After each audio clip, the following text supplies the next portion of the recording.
Looks like fun, definitely. Got to check that out. Man, it has been hot too. A good thing to go indoors and enjoy the AC because it has been a scorching hot Thursday. Lots of sunshine as we close up the day here. Temperatures still hanging on to the mid 90s across the region, feeling like 110 degrees in Slidell, 108 in Gulfport, 102 at the lakefront, and 103 at the airport in Kenner. So it is really hot, and the scorching heat and high humidity, that's going to continue into the weekend, even through much of next week. Also with that, our rain chances have been pretty low, and that will continue into tomorrow because of this upper level ridge of high pressure that's keeping us hot and dry.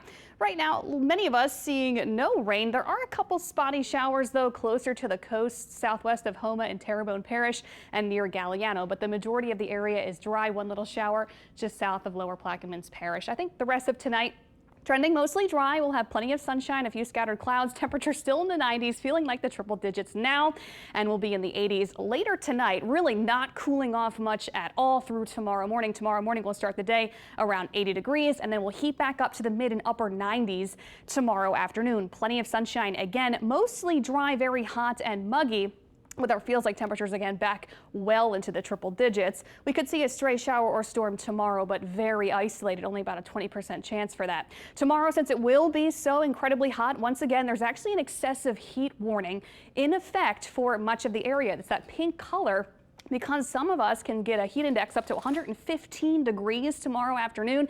And then outside of that is that orange color, the heat advisory. So heat index tomorrow anywhere from 112 to 115. Make sure you take it easy outside, stay cool and stay hydrated. Take those breaks if you will be working outside. Tomorrow, keeping low rain chances in the mix. This weekend, though, an upper level trough will start to work down into the deep south and send us a front, and that will provide a better opportunity for scattered showers and storms Saturday and again into Sunday. But then next week, kind of keeping that normal summertime pattern next week. Really hot, really humid, and a 30% chance of rain every single day. So a couple spotty storms will be around next week from Monday through Thursday. And so we're watching the upper pattern. The upper level ridge is why we're so hot and dry.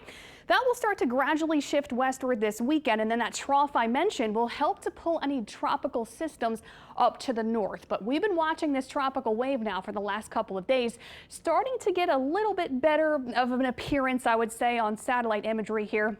It is very disorganized.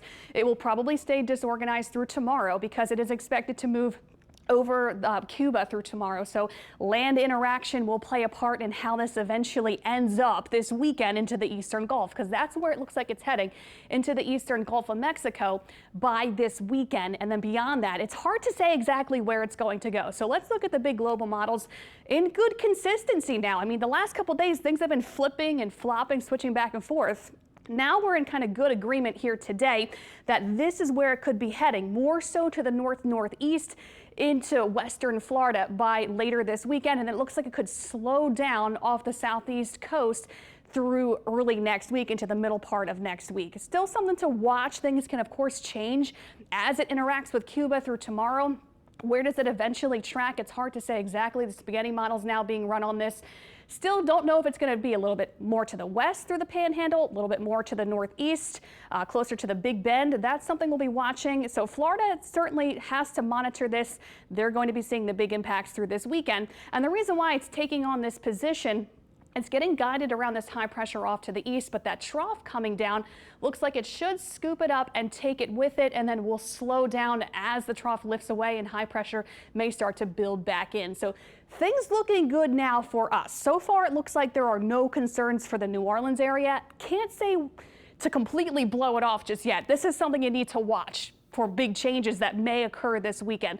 But so far, the big impacts look like a lot of rain for Florida later into the weekend through early next week. The rain probably extending into Georgia and to the Carolinas, especially if it takes that trajectory to the northeast and sits near the Carolinas.